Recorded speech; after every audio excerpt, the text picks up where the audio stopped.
Hi everyone, Joe Vitale, American Retirement Advisors with the Gradient Investments weekly talking points for week ending July 16th. I apologize, I know it's Thursday. I was out of town last week, so I hope you're all doing great. Let's talk about stocks. All major U.S. equity indices were down last week.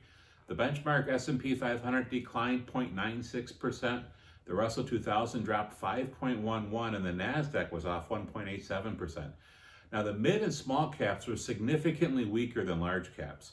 And overseas developed markets, which was the EFA, was down 0.46%, while the emerging markets was down 1.72%. Within the U.S., energy was the largest declining sector, while utilities and consumer staples were the best performers.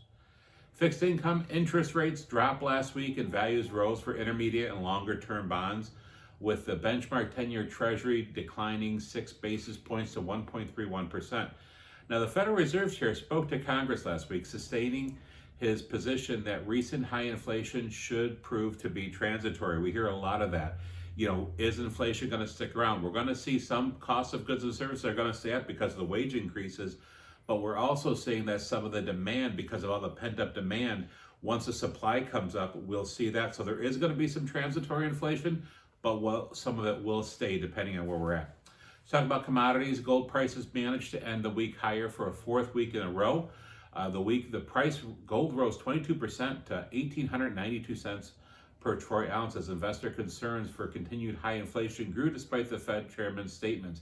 We did see gold pull back a little bit this week to a little over $1,800 already. West Texas crude ended the week at $71.56 per barrel, down 4%.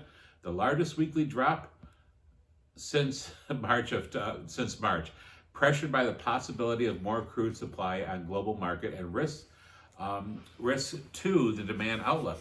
Now, the United Arab Emirates in Saudi Arabia reached a compromise on Sunday that would allow OPEC to further relax production curbs beginning next month, contributing to oil price loss this last week.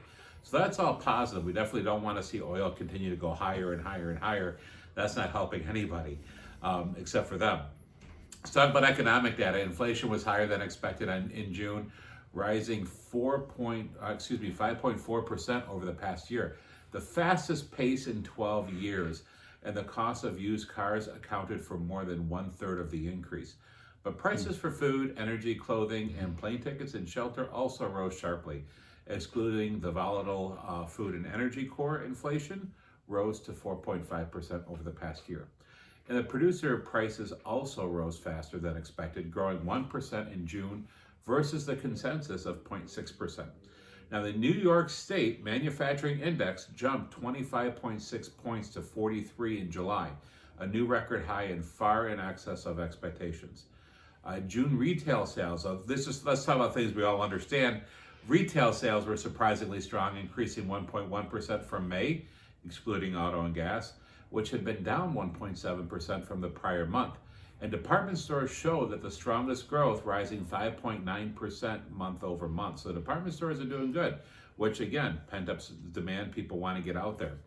China's economic growth rate slowed to 1.3% on a quarter-over-quarter basis, a larger drop than expected and up 7.9% on a year-over-year basis. It was a sharp slowdown after year-over-year growth of 18.3% in the first quarter due to easy comparisons a year earlier due to COVID, of course. Let's talk about some company news. Next Era Energy, which is a Core Select and G50 holding, benefited from the shift toward the defensive utilities last week as the sector rose 2.6%, and this Florida-based electric company grew 3.9% last week. Visa, which is a Core Select and G33 holding, rose 4.5% last week as reports of increasing credit card volume growth from JP Morgan, a leader in credit card issuance, is expected to benefit from this payments technology firm. And that's about it for the week. So we hope and pray you're all doing well. Very thankful to have you part of our family. God bless you. And of course, if you need anything, give us a call at 855-756-5700 or visit us at aradvisorsinc.com. Have a great week. We'll see you next video.